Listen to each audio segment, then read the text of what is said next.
objetivo destrancar recurso. Então, se você tem acompanhado as aulas, se você tem visto as aulas, aula passada, a gente trabalhou a ideia do agravo de instrumento, a parte estrutural, né? A folha de rosto e a minuta.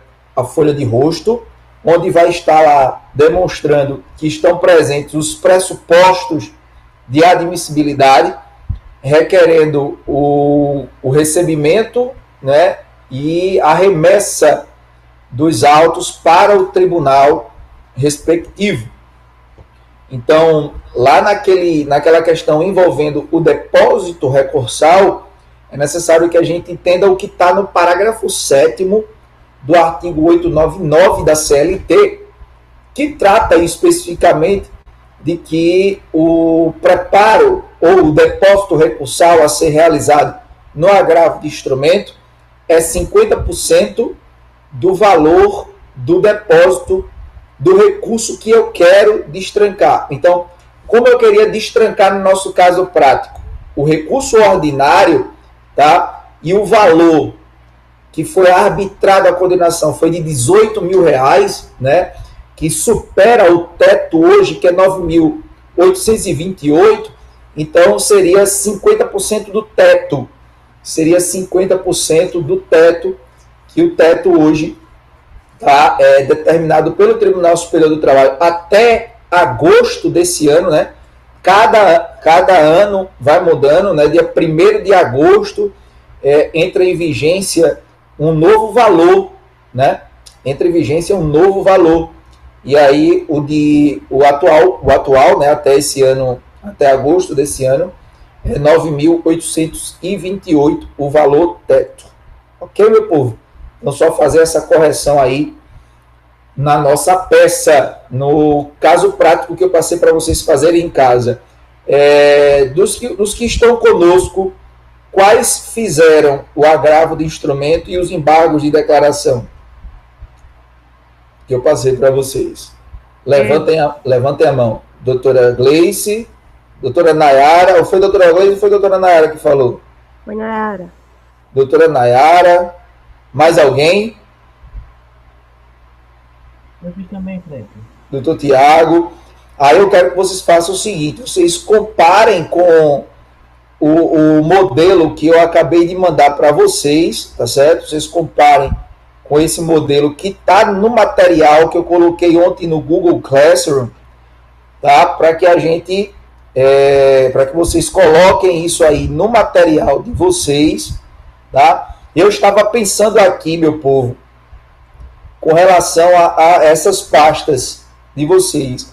A gente vai ter uma certa dificuldade, né, de pegar esse material de vocês. Então, como eu não vou ter acesso, tendo em vista ao período de pandemia, essa é a nossa penúltima aula, né? A aula que vem eu vou terminar recurso de revista com vocês.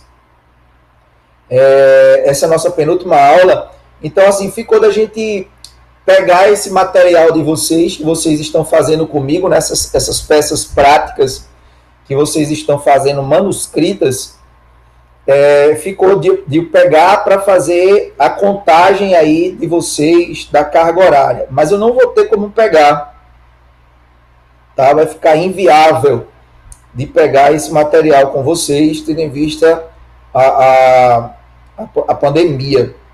Então, vai ficar... Eu fico meio embargada. Vai... Quando falou penúltima aula, chega, eita. Vocês já estão... Mas vocês já estão acabando, gente. Já estão acabando, já, infelizmente. O que é triste é de eu não poder ver vocês, né? Não poder me despedir pessoalmente, dar um abraço em vocês. Porque vocês vão embora da faculdade num período em que a gente está afastado, né? Não, rapaz.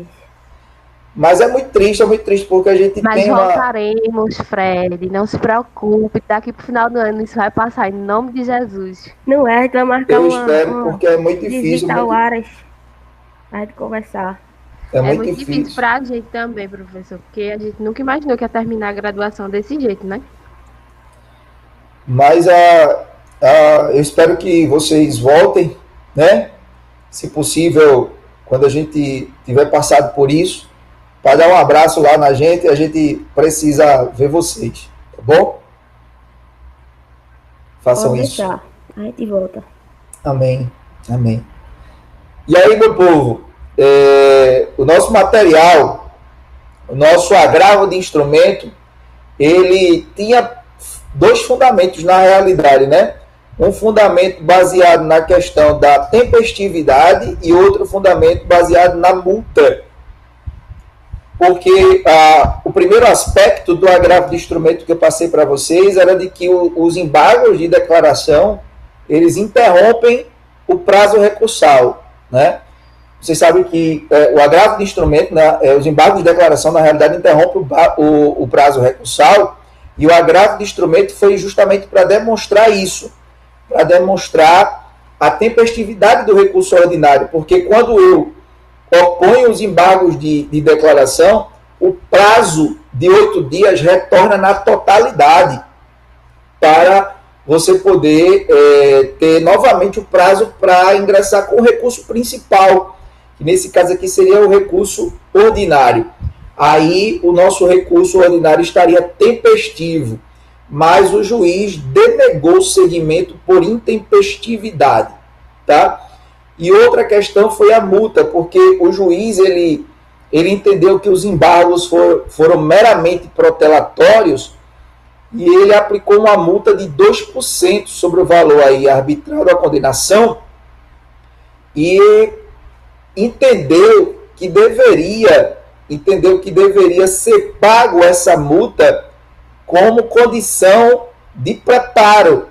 Então, essa multa, como ela não foi paga na interposição do recurso ordinário, entendeu o juiz que também, além de intempestivo, o recurso ordinário estaria deserto. Todavia, não assiste razão, né, ao magistrado de primeiro grau que indeferiu, denegou seguimento ao recurso ordinário, tendo em vista que o próprio Código de Processo Civil entende que não é condição para o reconhecimento do recurso o pagamento da multa dos embargos de declaração, tá, no primeiro momento. Então, se no primeiro momento, né, foi considerado os embargos de declaração como embargos protelatórios, tá, não há que se falar em pagamento obrigatório da multa, né, de 2% aí, que foi condenado, né, pelo magistrado de primeiro grau, como condição sine qua non para o preparo do recurso ordinário. Tá? O preparo do recurso ordinário, nesse caso, vai ser só o depósito recursal e as custas. Só o depósito recursal e as custas. E não o pagamento da multa. Por isso que o agravo de instrumento tinha apenas esses dois tópicos aí. E nos requerimentos finais, a gente pede o conhecimento do agravo, bem como o seu provimento, recebimento e processamento do recurso ordinário. Porque lembrem, quando eu agravo de instrumento, eu agravo de instrumento para destrancar o recurso trancado. Qual foi o recurso trancado aqui? O recurso ordinário. Então, como o recurso ordinário foi trancado, o agravo de instrumento é para levar tanto o recurso ordinário quanto o agravo de instrumento para o tribunal, onde o tribunal vai julgar primeiro o agravo de instrumento, porque se for provido, o recurso ordinário será analisado pela turma. Então, tá aí o nosso primeiro tópico, né? Lembre-se que o agravo de instrumento, como eu coloquei para vocês aí, tem todo um preparo aqui, toda uma questão procedimental na folha de rosto que envolve aí a demonstração dos pressupostos de admissibilidade, como o depósito recursal, de que o agravo de instrumento está com todas as peças da reclamação trabalhista, segundo o artigo 897, parágrafo 5º, inciso 1º, tá? E o advogado, ele declara a autenticidade de toda a cópia, à luz do artigo 830, e pede para que o recurso ordinário e o agravo de instrumento seja contrarrazoado e contraminutado, né? As contrarrazões do recurso ordinário e a contraminuta do agravo de instrumento, como a gente viu na aula passada, tá certo? Como isso foi um assunto, um tópico da aula passada, e eu estou vendo que nem todo mundo estava na aula passada, tá certo? Vocês vão fazer o seguinte, o pessoal que não estava na aula passada, vai pegar o material da aula passada, tá certo? Vai dar uma lida, vai passar uma vista no material da aula passada, vai pegar o exercício que eu passei na aula passada para que vocês me apresentassem hoje, né? Como realizado, não precisa me mostrar, tá? Mas só para dizer se realizou ou não, e vai tentar fazer em casa, como a gente tem demonstrado a vocês. A nossa prática, há uma necessidade de que vossas excelências treinem em casa para observar o que está deficitário, para perguntar a gente, para a gente ir, vai direcionando você, para que você possa entender a confecção da peça. É necessário também que vocês comecem a treinar a ordem ficou prejudicada, né? Provavelmente os exames não vão serem realizados, né? A não ser que daqui para lá a gente tenha uma modificação nesse estado de pandemia, mas aí é mais tempo para você se preparar, tá certo? Então, tentem tirar o melhor aí desse período de reclusão em casa, estudando, realizando as provas anteriores, treinando as peças, que é a melhor forma de você passar na segunda fase. Tá bom, meu povo? Treino de peça é necessário. Não deixe para treinar a peça quando passar na primeira fase, não. Estude tanto para a primeira quanto para a segunda fase e de imediato já escolha qual é a área que você vai querer fazer na segunda fase, tá certo? De imediato já escolha a área que você vai querer na segunda fase e comece a botar pegado de agora, ok? Nosso próximo tópico foram os embargos de declaração por ausência, né, da questão envolvendo os pressupostos extrínsecos, né, a análise dos pressupostos extrínsecos, erro nos pressupostos extrínsecos de admissibilidade recursais. Vejam só, os embargos de declaração, eles não se prestam somente para o oco, né? O omissão, contradição e obscuridade. Omissão, contradição, obscuridade. Mas também ele serve para reanálise da questão de erro quanto à observância dos pressupostos extrínsecos de admissibilidade recursal e também com relação a erro material, tá? Então, os embargos de declaração, ele tem ainda essa conformação. Além de sanar obscuridade, contradição e omissão, obscuridade, contradição e omissão, os embargos de declaração, eles também servem para que você possa demonstrar ao juízo que houve um erro na análise dos pressupostos extrínsecos de admissibilidade recursais. Então, se eu for para o recurso ordinário, quais são os pressupostos extrínsecos? Aí a gente vem para a tempestividade, a gente vem para o preparo, que é o depósito mais as custas, né? A gente vai para a regularidade de representação, a gente vai para a adequação, né? Tem um recurso adequado para cada decisão. Então, esses pressupostos são os pressupostos extrínsecos, tá? Extrínsecos ou objetivos, que são aqueles que dizem respeito ao recurso propriamente dito. Então, é possível que o juiz, ao analisar esses pressupostos extrínsecos, ele incorra em erro. Incorrendo em erro na análise dos pressupostos extrínsecos, é possível que eu possa utilizar os embargos de declaração para demonstrar esse erro ao magistrado, né? E lembrando que os embargos de declaração, eles interrompem o prazo do recurso ordinário.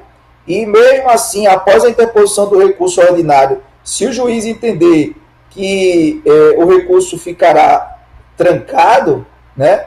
Entender que o recurso ficará trancado, aí sim você pode manejar o agravo de instrumento. Mas os embargos de declaração, eles podem ser utilizados justamente para demonstrar esse erro. E foi o nosso caso, né? Eu coloquei aqui que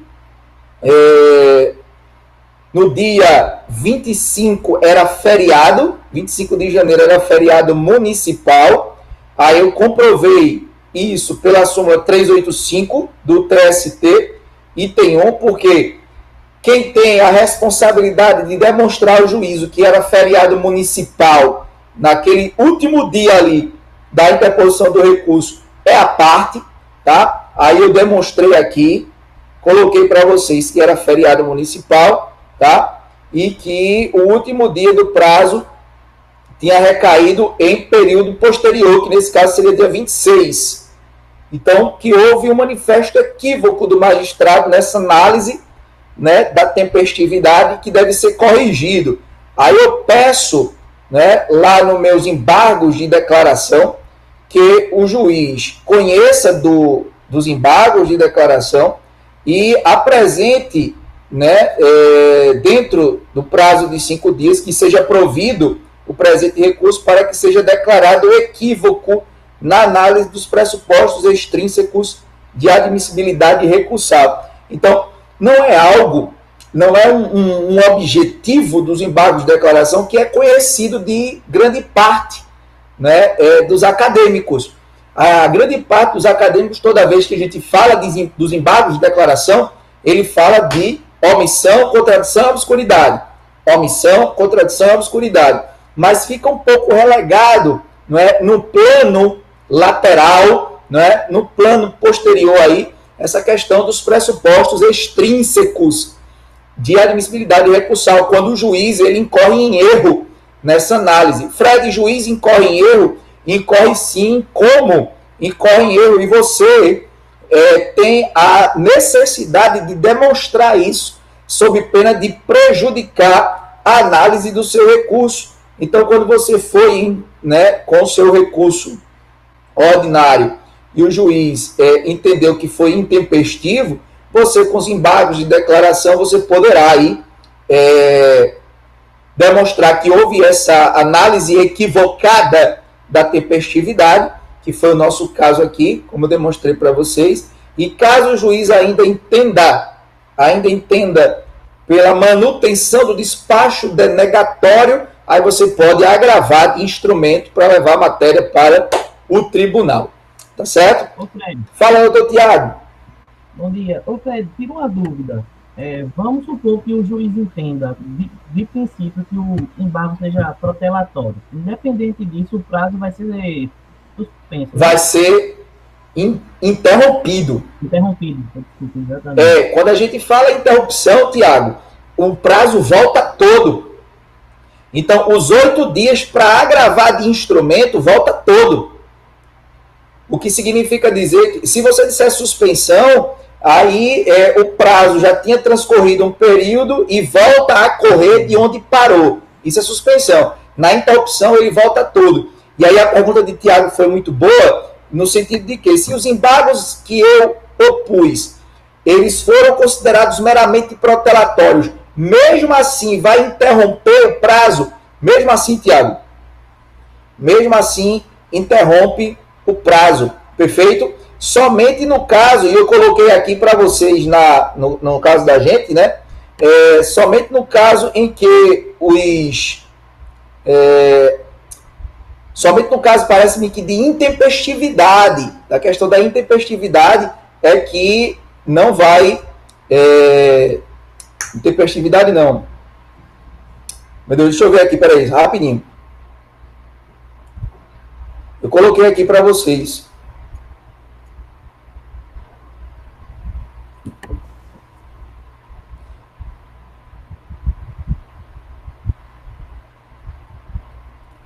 Somente no caso de irregularidade de representação, intempestividade e falta de assinatura é que não interrompe o prazo para interposição de recurso.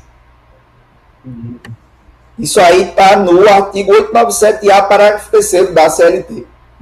Beleza. Ô, Fred, mais uma dúvida. Vamos supor, saiu os embargos da decisão, né? Caso Sim. eu ainda queira falar sobre isso, sobre essa decisão, tem algum recurso? Existe os embargos dos embargos, é possível? Não, na realidade, é como eu falei, na realidade os embargos saíram, né, para a questão envolvendo os pressupostos extrínsecos de admissibilidade. Aí foi denegado novamente. O juiz entendeu que não assistia razão naqueles embargos. Aí você vai ter que agravar de instrumento. Aí vai ser um outro recurso na realidade. Não tem o recurso desses embargos, entendeu? Entendi. Beleza.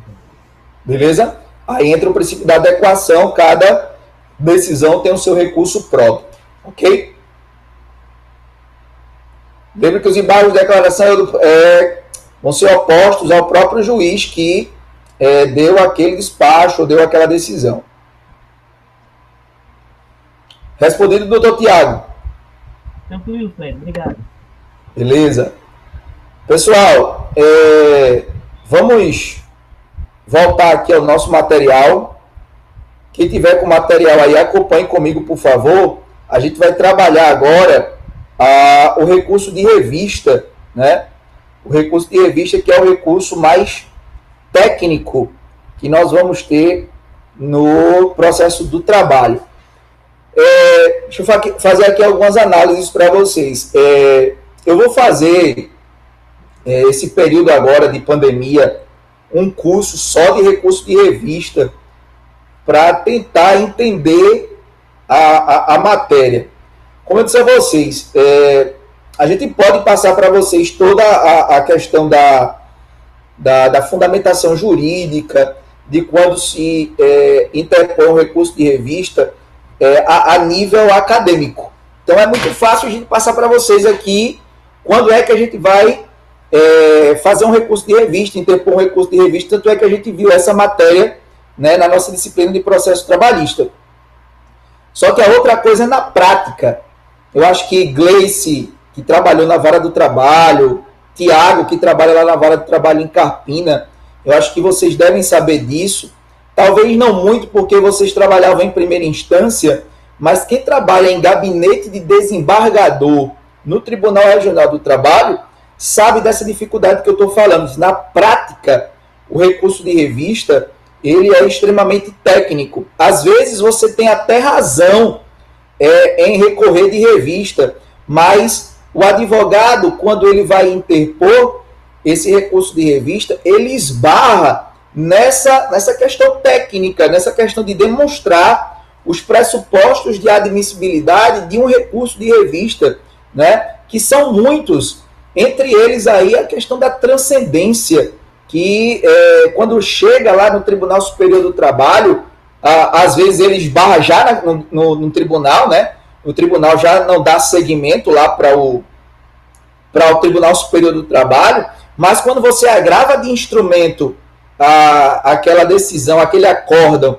aquela decisão de não seguimento para o Tribunal Superior do Trabalho, quando você agrava de instrumento que sobe lá para o Tribunal Superior do Trabalho, geralmente a decisão do ministro relator também denegando o segmento por causa da análise da não análise da transcendência, que é um requisito novo aí da reforma trabalhista, né?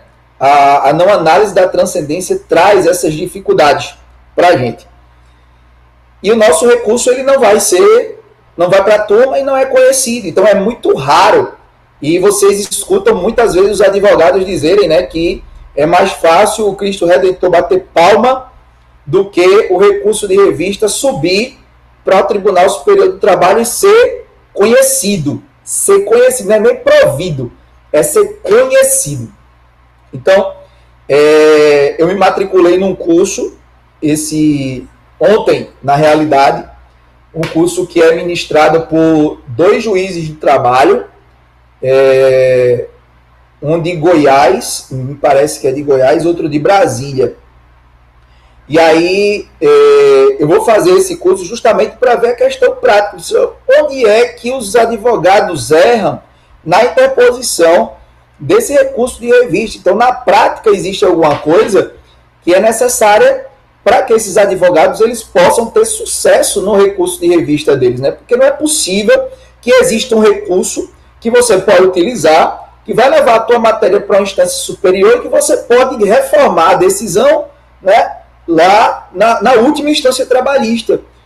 Porque geralmente os advogados eles ficam relegados à primeira e à segunda instância. Aí quando você precisa de uma instância superior, porque o recurso de revista ele analisa só matéria de direito, então você às vezes tem uma matéria de direito a alegar, uma divergência jurisprudencial, né, uma violação de súmula do TST ou de OJ do TST, aí você quer analisar lá no Tribunal Superior do Trabalho e você é impedido por questões técnicas. Aí eu disse, sabe de uma coisa? Eu vou fazer o curso para analisar onde é que, né, nós estamos errando, porque os nossos recursos não estão subindo para o Tribunal Superior do Trabalho. E aí eu vou dar uma dica para vocês, eu vou colocar o link para vocês de uma aula que esse magistrado deu sobre recurso de revista, para vocês analisarem o que realmente é necessário para que a gente possa ter sucesso nos nossos recursos de revista. E aí vocês precisam lembrar das nossas aulas de processo do trabalho, né? Como é que eu vou, quais são as hipóteses que eu tenho que lembrar para poder interpor um recurso de revista? Eu tenho que estar diante de quê para interpor um recurso de revista na minha prova da ordem? Vocês sabem que não é muito factível cair um recurso de revista na prova da ordem, mas se cair, você vai ter que saber quando é que você vai interpor esse recurso de revista. Primeiro, como eu disse a vocês, um recurso de revista é um recurso de natureza extraordinária. O que isso significa dizer?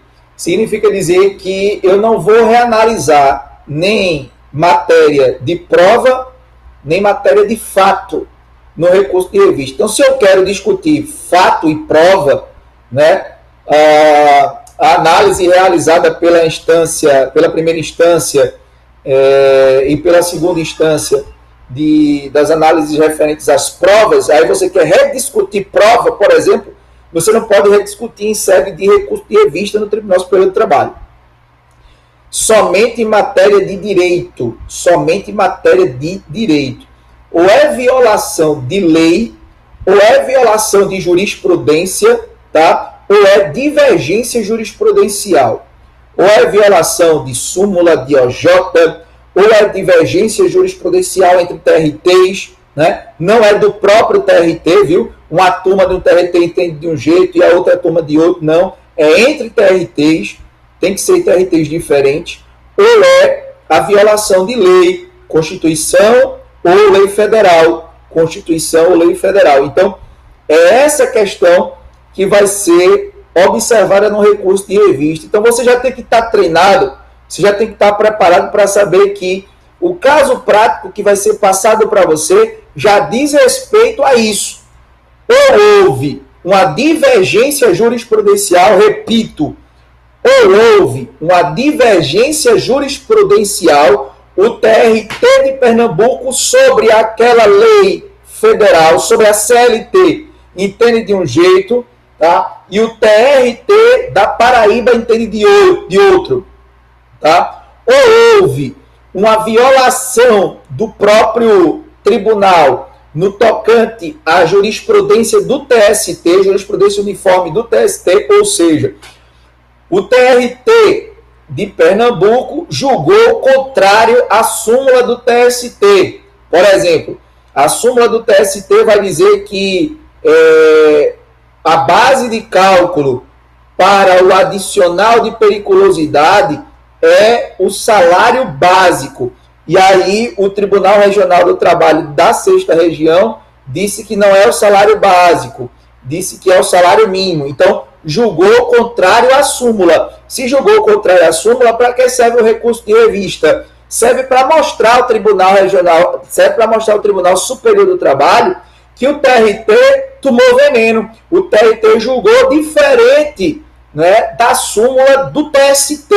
Aí, como o TST vai servir para uniformizar a jurisprudência no recurso de revista, o recurso de revista serve para isso, para uniformizar a jurisprudência, aí você vai demonstrar que a jurisprudência do TST foi defenestrada pelo Tribunal Regional do Trabalho, por aquele órgão regional. Ou às vezes ele julga contrário à própria Constituição, há uma violação da Constituição, há uma violação de uma súmula vinculante, aí você vai lá e mostra isso. Mas aí tudo vai depender do procedimento ou da fase, tá? Então, do procedimento ordinário ou sumaríssimo, que vai ter questões diferentes, ou da fase de execução.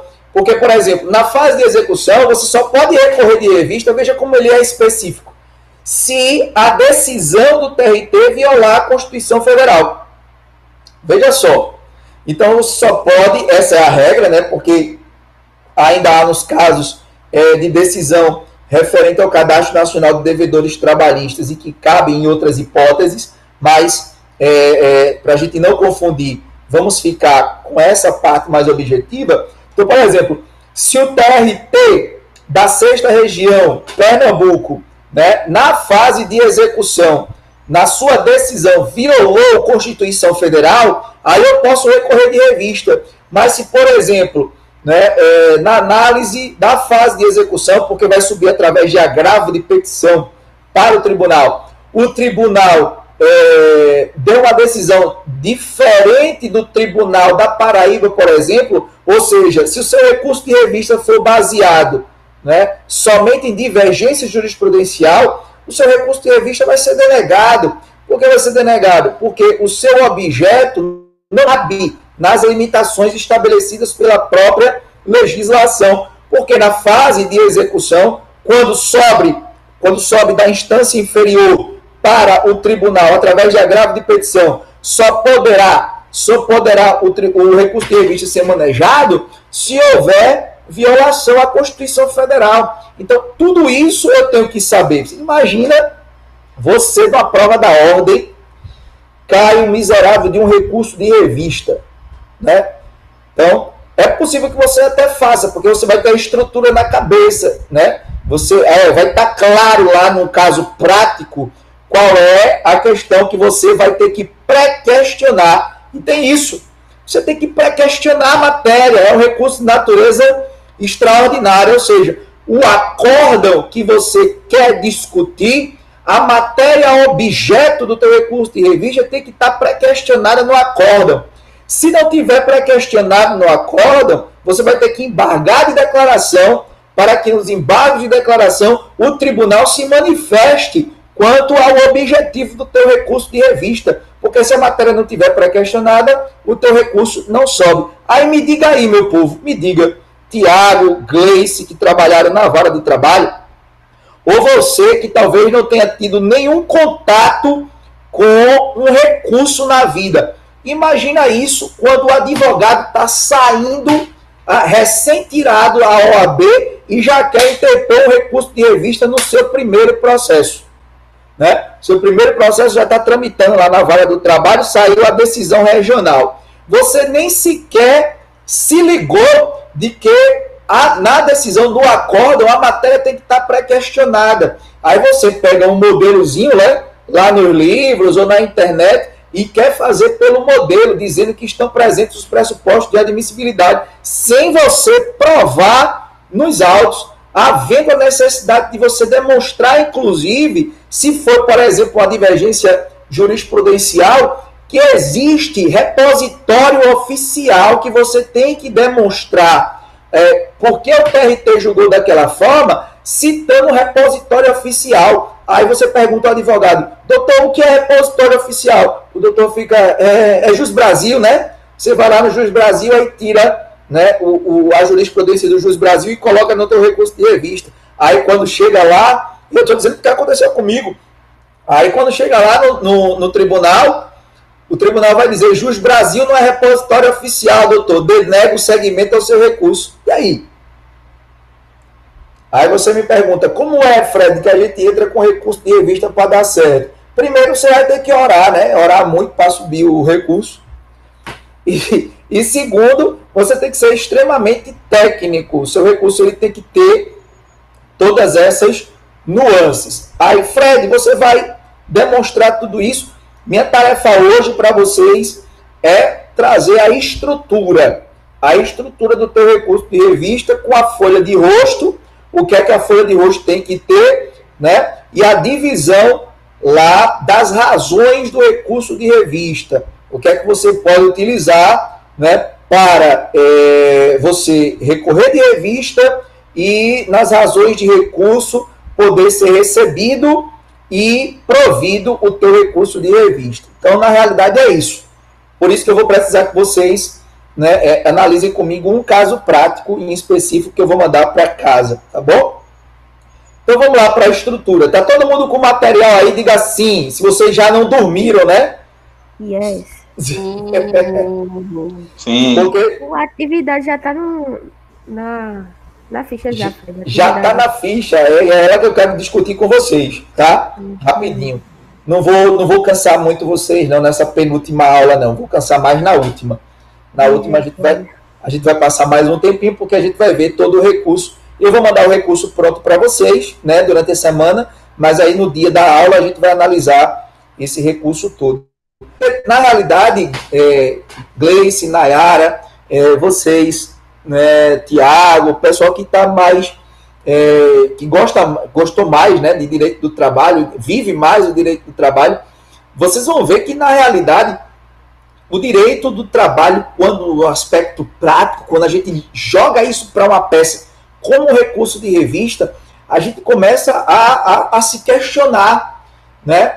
Porque é um recurso tão técnico que você tem uma porcentagem de sucesso tão mínima que você pensa, pô, o que é que eu estou fazendo errado? Né? Aí você começa a perceber, por isso que recurso de revista não cai tanto na segunda fase, né? Por causa desse tipo, Glória a Deus. né, desse tipo de exigência que é feito, né? Até o próprio teto, né, que é 2 vezes lá o 9.928, né, o recurso de revista é tão difícil você dar entrada que até o valor, né, beira os 20 mil reais. Aí uma empresa quer recorrer de revista. Para a empresa recorrer de revista, veja como na prática isso é quase impossível. Se a empresa tem a certeza verdadeiramente que o advogado vai conseguir reformar em Brasília a decisão, né, tem que desembolsar quase 20 mil reais. Quase 20 mil reais, dependendo do valor da condenação, né? Se o valor da condenação foi muito alto aí e você já não garantiu o juízo, e aí quer recorrer de revista, o teu recurso de revista tem que ter o preparo. Aí você tem que demonstrar o depósito recursal. Qual é o valor do teto? Quase 20 mil conto. Então, na prática, né, é um recurso que é muito difícil realmente de você visualizar. Mas vamos para ele. E aí eu coloquei aí, ó, a estrutura do nosso recurso de revista, que na realidade, dentro dessa nossa primeira página, vai demonstrar a vocês que eu só vou recorrer de revista quando eu estiver diante de um acórdão do tribunal. E esse acórdão foi um acórdão que decidiu ou um recurso ordinário ou um agravo de petição, tá?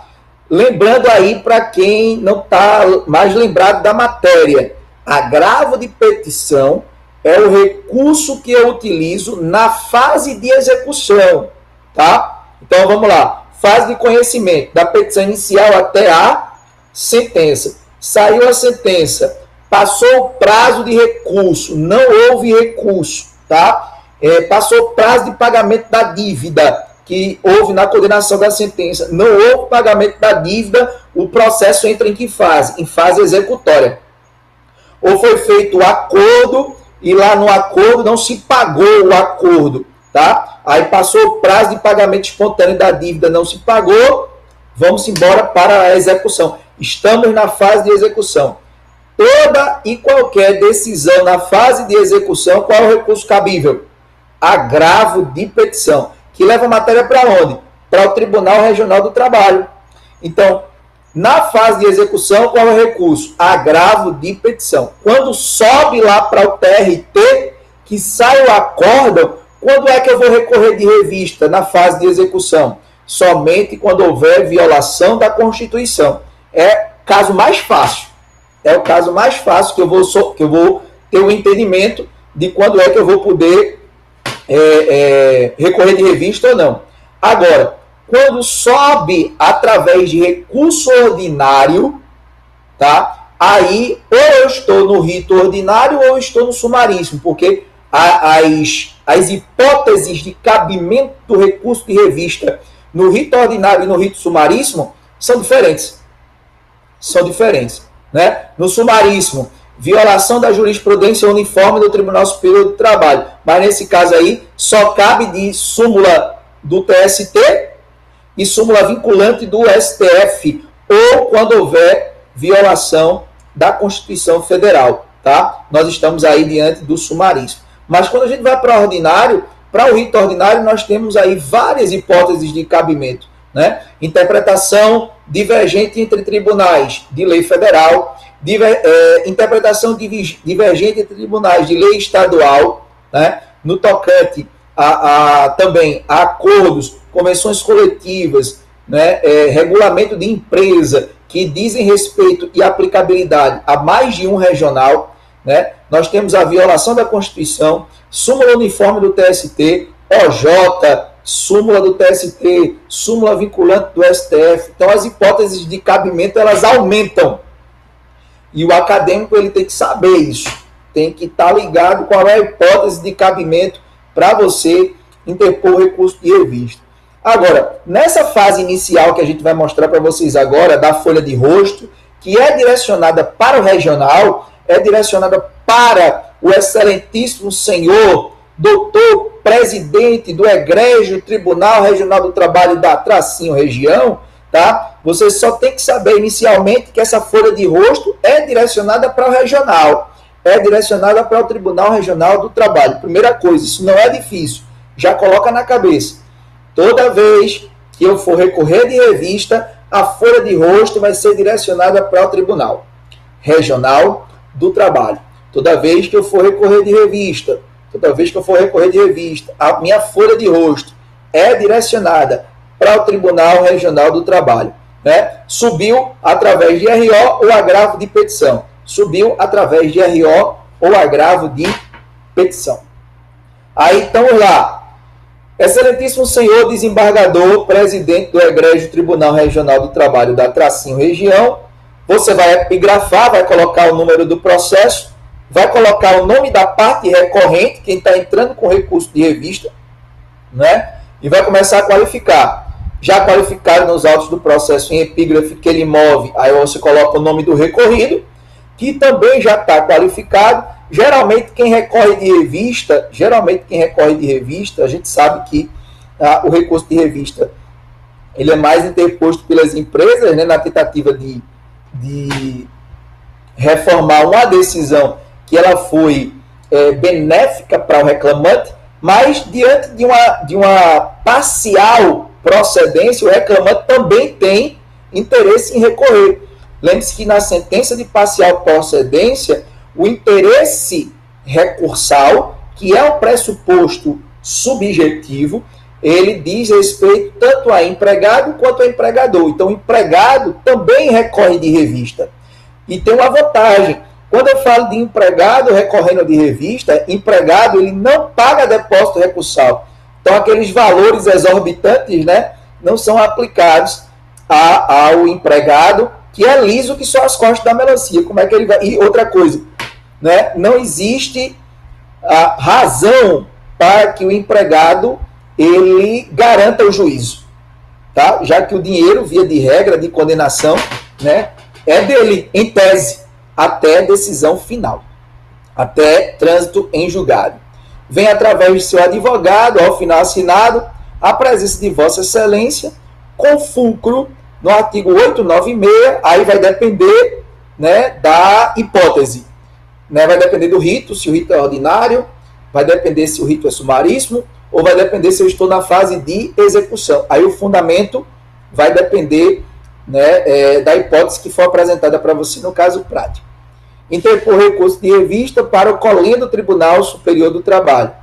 E aí vem a parte difícil, vem a parte que envolve aí os pressupostos de admissibilidade de um recurso de revista. Tá certo, meu povo?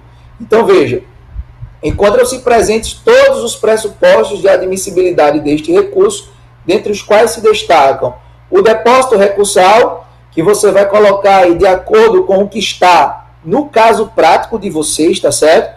O depósito recursal você vai colocar de acordo com o caso prático, lembrando que o caso prático tem que trazer o valor da condenação, ainda não depositado até aquele momento, porque lembre, se eu estou diante de um recurso de revista, é porque eu já recorri ordinariamente aqui embaixo, tá? E se eu já recorri ordinariamente aqui embaixo, o recurso ordinário exige depósito, diferente de um agravo de petição. Agravo de petição não exige depósito, mas o recurso de revista sim.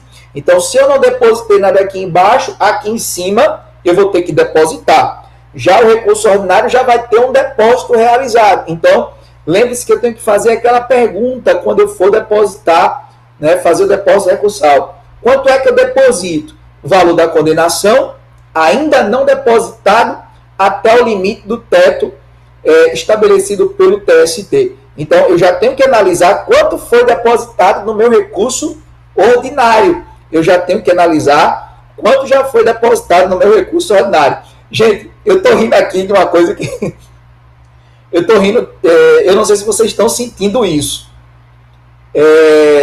O número de informações que eu estou passando para vocês é grande, né? Tem muita coisa, né?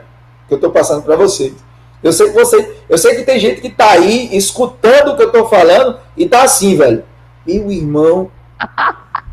Adivinhou, acertou. Meu irmão, que danado é isso que Fred está falando? Aí eu fico falando como se isso tivesse fresquinho na memória de vocês. Eu sei que não tá. Eu sei que tem muita gente que está meio que assustado com o número de informações que eu estou passando. Mas, gente, bote uma coisa na cabeça para essa aula. Essa aula. O que eu estou passando para vocês é só a estrutura da peça. Eu não vou ensinar a vocês o recurso de revista, tá? Eu estou passando para vocês somente a estrutura da peça. Como é que a minha peça ela tem que se apresentar? Aí eu já estou colocando ela para vocês aí, mas eu tenho que explicar essas coisas para mostrar a vocês, né, que a parte do recurso de revista, o conhecimento do direito material e processual para a interposição do recurso de revista, ele é necessário. Só que no caso prático que vai ser apreciado por vocês vão ver que já fica claro qual é a parte que eu tenho que atacar no meu recurso de revista. Então, meu recurso de revista vai se prestar para quê? Não é para uniformização de jurisprudência? Esse não é o objetivo principal. Então, eu quero uniformizar a jurisprudência lá no Tribunal Superior do Trabalho. Beleza. Então, a hipótese ela já vai estar patente. Então, não fique assustado. Qual é o meu objetivo hoje para vocês aqui? Meu objetivo é mostrar só a estrutura. Então, tranquilo e calmo, relaxa teu coração, não fica com medo, porque eu tenho certeza, eu estava aqui pensando, falei, rapaz, eu estou falando isso aí tudinho, já tem gente que levantou, foi fazer café, disse, não, deixa a Fred falar aí que eu tô voando na maionese. Mas assim, eu quero que você volte para frente do computador. Aqui, Fred. É o quê? O que tá salvando aqui é meu cuscuzinho que eu tô comendo aqui. Eu sabia. Mas veja, eu quero que você só entenda uma coisa. Volte para frente do computador e saiba de uma coisa. Fred só quer me mostrar a estrutura. É a caveira do recurso de revista. Né? A carne a gente vai botar depois. Tá? Eu só quero hoje, o objetivo da gente hoje é mostrar só a estrutura do recurso de revista. Tá? Então vamos para frente. Daqui a pouco eu libero vossas excelências para vocês comerem um cuscuz da manhã. Eu também nem tomei café, gente. Hoje eu recebi um convite de um aluno para trazer uma palavra na rádio. E aí, desde 8 horas eu tô por aqui. E nem tomei café ainda. Mas daqui a pouco a gente vai, tá bom? Veja, encontram-se presentes todos os pressupostos de admissibilidade deste recurso, dentre os quais se destaca. Aí vem o depósito recursal, que como eu expliquei para vocês têm que ter essa perspicácia para o depósito recursal, mas o valor já vem no caso prático, então não precisa ter muito medo disso, tá? Aí você vai ter que colocar conforme guia anexa, tá? Não tem mais aquele negócio de guia GFIP, depósito recursal realizado na conta vinculada do obreiro, não tem mais isso. Fred, o que é guia GFIP? Guia de informação, de FGTS, informação à Previdência Social. Guia de FGTS e informação à Previdência Social. Não é mais feito depósito recursal na guia GFIP. Agora o depósito recursal é feito em uma conta judicial que fica à disposição do juízo. É nessa conta que você vai fazer.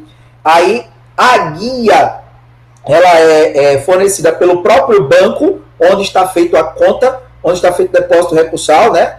Que geralmente é o banco oficial, ou é a Caixa Econômica, ou é o Banco do Brasil, via de regra a Caixa Econômica, tá? E aí você vai colocar essa guia no processo, isso para efeitos práticos.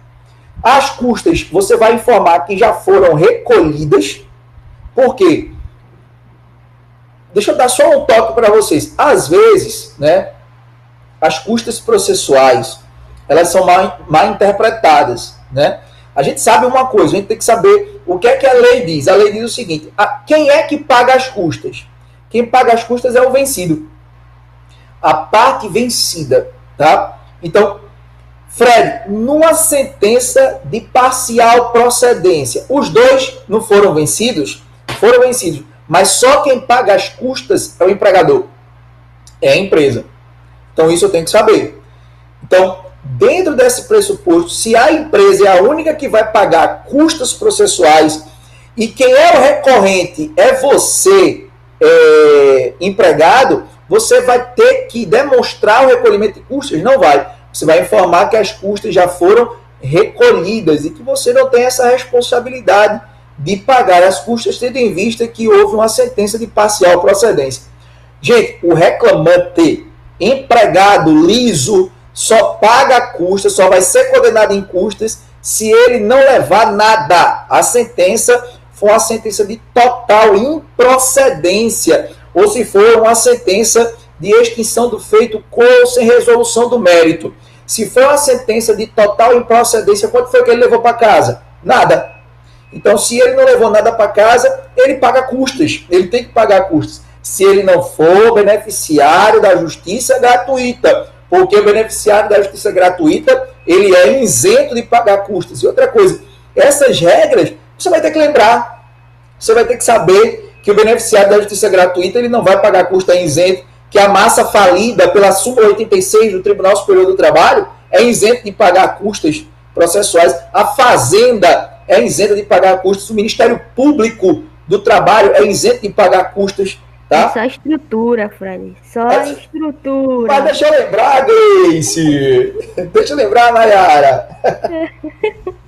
Olha, Nayara, confunde mesmo, viu, Nayara? É porque... A gente tava conversando aqui no privado que a voz da gente toda vez é confundida pelos professores. Não sei porquê. Mas é porque, assim, às vezes não aparece vocês, né? Eu mesmo colocando aqui o layout, quando eu mudo o layout aqui, ó, vocês não aparecem, vocês não... Eu não sei se vocês têm vergonha, né, de aparecer. Quando eu altero o layout aqui, que aparece todo mundo... Deixa eu colocar agora. Não aparece... Se eu ligar a minha câmera, tu vai se assustar, Fred. A Aí, pessoa pronto. mal acorda e já vem assistir tua aula. Pronto, agora eu tô vendo que foi Gleice que falou. Por quê? Porque apareceu aqui no layout que você abriu o microfone, né? Mas, assim, realmente, às vezes dá para confundir, porque as vozes são parecidas. São parecidas. Mas isso é bom, gente, que a voz de vocês é bonita. Não é de taquara rachada do professor, não. Mas, vê, eu quero saber se o resto da galera tá aí. Jason, Midian, Etnan, Biraca, Tiago, Paulo. Oi, tô aqui. Aposto aqui, professor. Amém. Não comi cuscuz ainda. Comendo cuscuz. Muito bem, Sem muito comer- bem. Paulo tá aí. Sem Graças comer a Deus. cuscuz. Tô feliz, viu, gente? Também tô tô feliz. aqui. Vamos tomar café, gente. Joia, tá? Já tá terminando para comer cuscuz. Vamos lá. Aí vem a coisa, aqui, não, vê só. Pré-questionamento.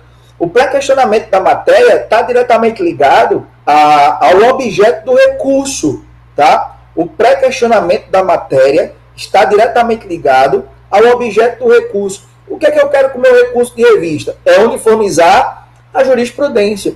Então, essa divergência jurisprudencial, essa violação da jurisprudência do TST, da súmula vinculante do STF, eu tenho que demonstrar, ministros do TST, o TRT, ao julgar no seu acórdão o caso apresentado, o objeto da demanda violou frontalmente súmula vinculante do Tribunal Superior, súmula vinculante do STF, nesse aspecto. O que é para questionar a matéria? É dizer o porquê o tribunal, né, violou a jurisprudência, o porquê o tribunal ele deu uma interpretação divergente ao tribunal diferente da Paraíba. Eu tenho que demonstrar. Então, isso é para questionar. Para questionar é dizer de forma clara, né? Dizer de forma clara, né, o que você pretende com o seu recurso de revista. Mas não só isso. Essa questão, por isso que você tem que preparar bem o recurso de revista, ela tem que estar mencionada no acórdão. Então, o acórdão tem que mencionar especificamente esse objetivo do recurso de revista, porque se não tiver no acórdão, o acórdão for omisso, você tem que embargar de declaração para que o acórdão se manifeste, para que o tribunal se manifeste de alguma forma sobre o objeto do teu recurso de revista. Então, isso é para questionar. A matéria pré-questionada tem que ser objeto, né, segundo a súmula 297 do Tribunal Superior do Trabalho, do teu acórdão. Né? E para isso, você tem que analisar, você tem que ver, o meu acórdão já tem a matéria que eu quero discutir no Tribunal Superior do Trabalho? Tem não. Se não tem, eu tenho que fazer o quê? Embargar. Mas o meu acórdão já falou do que eu quero falar no Tribunal Superior do Trabalho. Beleza. Então, se já falou, a única coisa que você vai ter que demonstrar agora é a transcendência. E o que é a transcendência? É informar, né, lá no Tribunal Superior do Trabalho que a causa oferece essa transcendência tendo reflexos de natureza econômica, política, social e jurídica. Natureza econômica, política, social e jurídica. O mais difícil de todos, né? Uma coisa interessante, se eu disser a vocês, a causa, o valor da causa que foi proposta na Justiça do Trabalho foi de um valor de R$5.000. Não é uma causa economicamente relevante. Não é. Então, porque não é uma causa economicamente relevante, não caberá recurso de revista. Mas o que é economicamente relevante? Para mim é muito subjetivo. Né? Para mim é extremamente subjetivo. Por isso que eu bato muito em cima da transcendência. Porque a transcendência são questões extremamente subjetivas que a gente deixa para análise dos ministros do Tribunal Superior do Trabalho. Quem vai decidir sobre a questão da transcendência são os ministros. Não é o tribunal, mas são os ministros do Tribunal Superior do Trabalho. E teve uma causa minha, me permitam dividir isso com vocês. Teve uma causa minha que o ministro do Tribunal Superior do Trabalho relator disse que no meu recurso de revista não existia transcendência, né? Aí ele falou que não existia transcendência e não indicou o porquê não tinha transcendência de forma a me demonstrar para eu poder me preparar para tentar recorrer. Só que tem uma coisa, quando você chega no Tribunal Superior do Trabalho, existe ainda aquela ideia de que nem toda decisão você pode recorrer. Então, uma decisão monocrática de um ministro relator que analisa a questão da transcendência, via de regra, é recorrível. Aí saiu louco para tentar recorrer à decisão sem ter recurso cabível. Então o negócio parou ali. Então veja como é desesperador, né, para o advogado a questão do recurso de revista. É um negócio para você querer chorar. E aí outra coisa, quando a gente fala de questão jurídica, Fred, o que é a transcendência na questão jurídica? A causa que você está levando para o Tribunal Superior do Trabalho tem que ser uma causa nova. Porque se ela já foi decidida no Tribunal Superior do Trabalho, você não pode levar para lá, porque já tem jurisprudência uniforme. Gente, isso é uma loucura. Isso aí você fica, meu Deus do céu, como é que eu vou demonstrar isso? eu tenho que saber a jurisprudência do TST, quase na totalidade, e o pior é que é.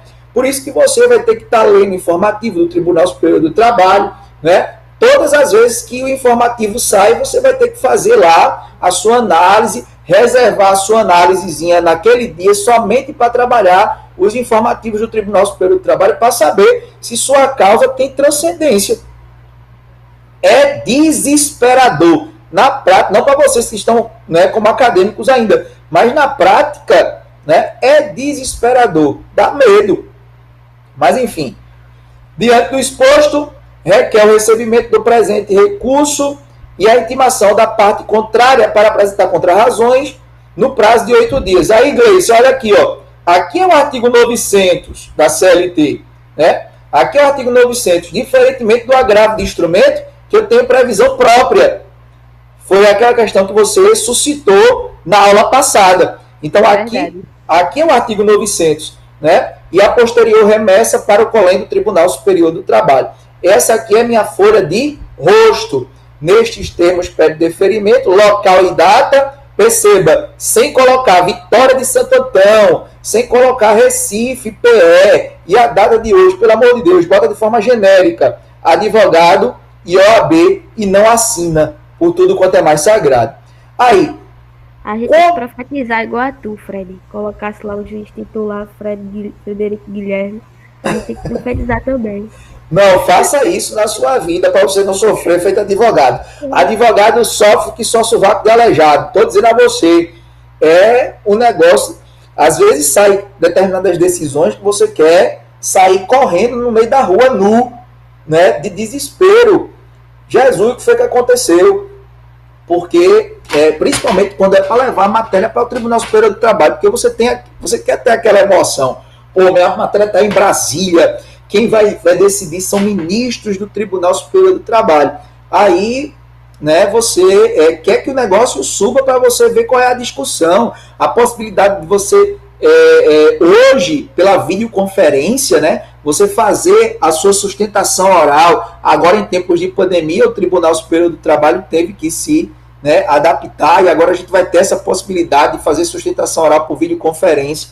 Eu estava com 2 no tribunal daqui, mas como houve o lockdown, né, aí houve a suspensão dos prazos novamente até o dia 31 deste mês, e aí as sessões que estavam para esse mês foram todas suspensas.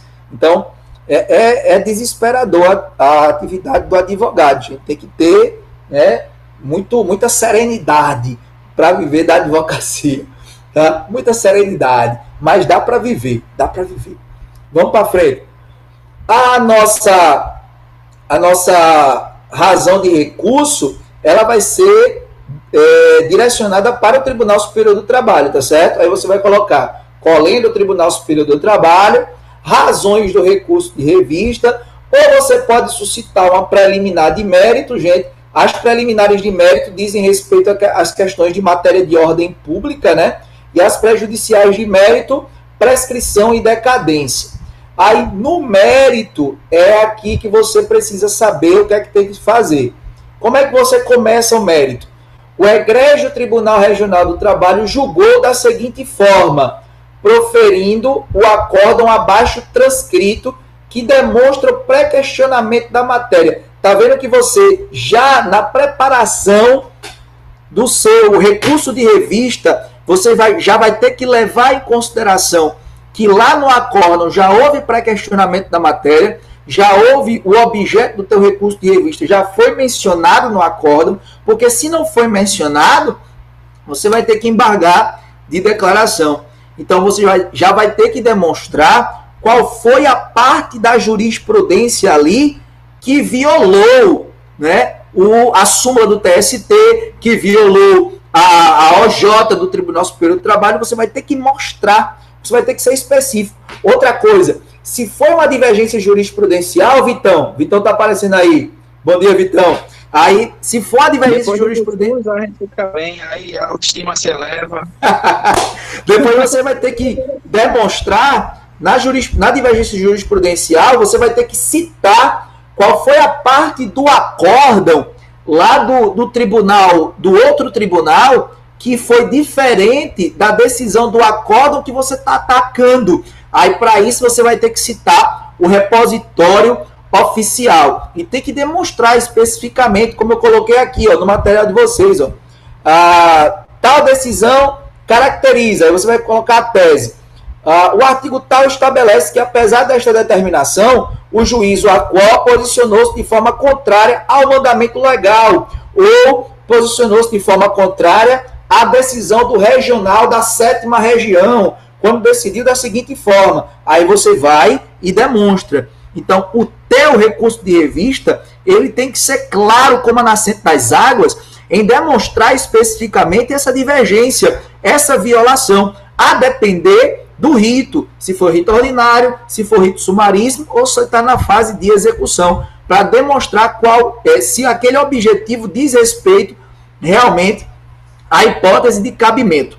E você pede a reforma da decisão no 3º parágrafo. Então, o primeiro parágrafo vai demonstrar o que é que eu quero aqui nesse mérito. O primeiro parágrafo vai demonstrar a decisão, qual é a decisão que você quer atacar. O segundo parágrafo é o fundamento legal, que é o objetivo do teu recurso de revista, ou seja, é aqui, ministros, que está a divergência, é aqui, ministros, que está a violação constitucional, é aqui, ministros, que está a violação da jurisprudência do TST, lá no segundo parágrafo. E o terceiro parágrafo é a reforma da decisão. Então, fato, fundamento e pedido. Fato, fundamento e pedido. Tem que ter essa conformação no mérito para mostrar, né, o que você quer, para mostrar o seu objetivo. Por fim, os requerimentos finais. Diante do exposto, requer o conhecimento do presente recurso, o acolhimento da preliminar se tiver, sucessivamente da prejudicial também se tiver, e no mérito o provimento do recurso para fins de reforma do acórdão, que é o que você pretende com seu recurso de revista. Fala, Vitão. Eu só tenho uma dúvida aqui.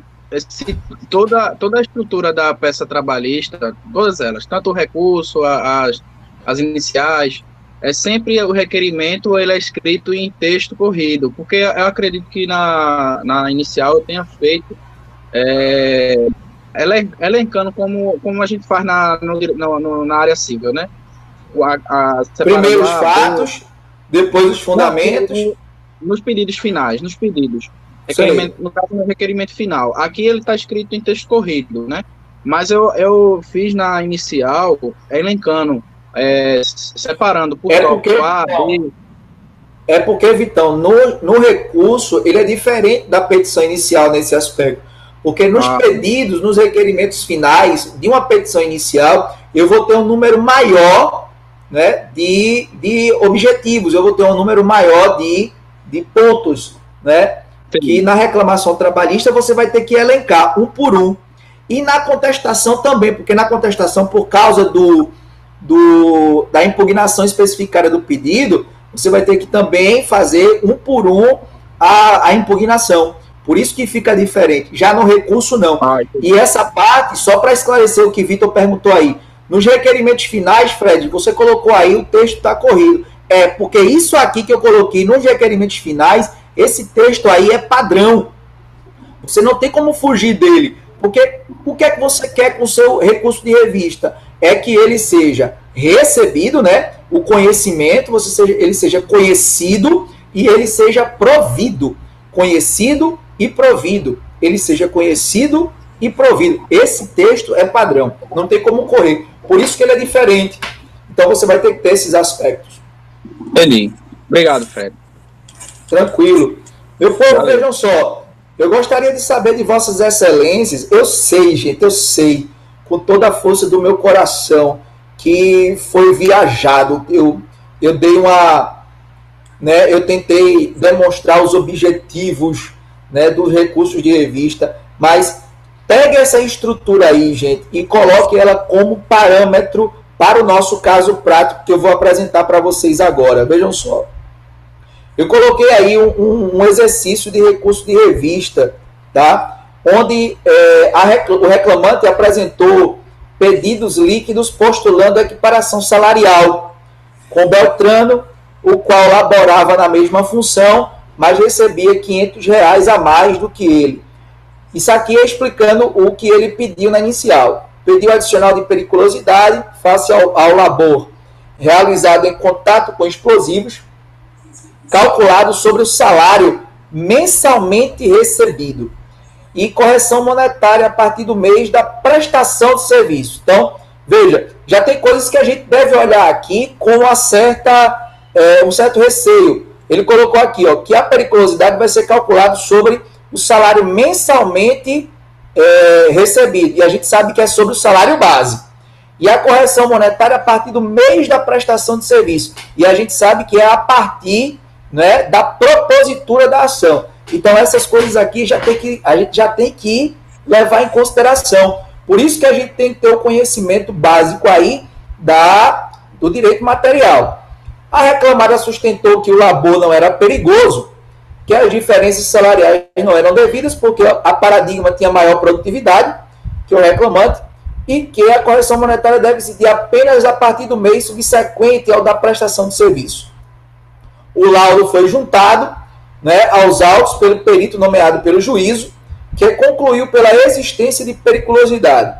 Foi proferida a sentença deferido o pagamento das diferenças salariais perseguidas em razão da equiparação salarial, por entender pela ausência de prova do fato impeditivo alegado pela reclamada o adicional de periculosidade, em razão da conclusão do laudo pericial, calculado sobre o conjunto de parcelas de natureza salarial do reclamante.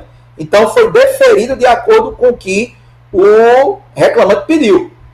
E a correção monetária a partir do mês da prestação de serviço, sob o argumento de que a concessão ao empregador de prazo para o pagamento dos salários até o 5º dia útil do mês subsequente da prestação de serviço é benefício que deve ser interpretado restritivamente, não abrangendo a correção monetária. Então, já está demonstrando aqui para a gente, ó, quais são as questões que devem ser suscitadas nos meus recursos. O juízo ainda arbitrou como valor da condenação a quantia de R$ 19.828,51 e como custas processuais 2% sobre o valor da condenação. Quanto à decisão proferida pelo juiz de primeiro grau, a reclamada interpôs RO, impugnando integralmente a condenação imposta na sentença, repetindo os argumentos apresentados na defesa, destacando os casos de violação do texto de lei e a jurisprudência simulada. Veja que aqui está dizendo que houve violação do texto de lei e houve violação da jurisprudência. Para tanto, a reclamada realizou depósito recursal no importe de R$ 9.828,51, que é o teto do recurso ordinário, e recolheu custas.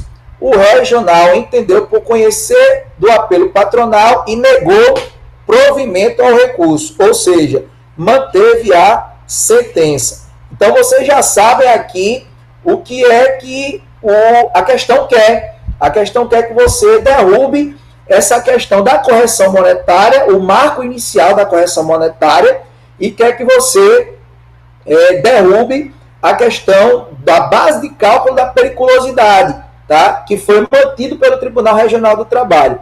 E a tarefinha de casa de vocês é me trazer esse recurso de revista pronto para a aula que vem a gente debater. Sossegado, meu povo? Sossegado, Fred. Sossegado não tá, né? Ô, Fred, deixa eu te fazer uma pergunta. A tua avaliação, a tua prova, não vai ser um recurso de revista, não, né? Vai não, meu amor. Vai não. Obrigada. Vai não. Ô, Fred, Obrigada pela demonstração de carinho. Fala, Vitão. Logo no começo, falasse duas questões de matéria trabalhista aqui, que foi a questão do salário base e qual foi a outra mesmo? Eu esqueci. A incidência, o início da incidência da correção monetária. Isso, a incidência da correção monetária que é referente ao mês de... A jurisprudência, né? Do mês da prestação de serviço. Certo. Quando eu for fazer aqui, eu... Tem que pegar a súmula, tem que pegar a súmula. Aí, veja só. Aí, aula que vem vai ser só essa análise, tá certo? Vai ser a nossa última aula. E a prova que eu vou passar para vocês vai ser uma reclamação trabalhista. Tranquilo, meu povo? Bem sossegada. Vai ser bem tranquila para você. Mais fácil que dar tapa em bebo. Tranquilo? Tranquilo. Tá certo, Fred. Obrigada. Meu povo, olha aqui, ó. Amo vocês. Saudades. Penúltima aula. Igualmente, Fred. Penúltima aula. Deus abençoe vocês por tudo. Obrigado por vocês estarem presentes aí mesmo de manhã. Sei que não é fácil. Sei que vocês fazem um esforço, né, danado para estarem aqui. Mas eu agradeço demais a participação de vocês. Deus abençoe. Beleza. Até semana que vem, se Deus quiser. Obrigado, gente. Fred. Assim, Tchau. Grande abraço. Bom dia para vocês. Deus abençoe. Bom dia. Amém. Vou interromper aqui a gravação, tá? Um abraço.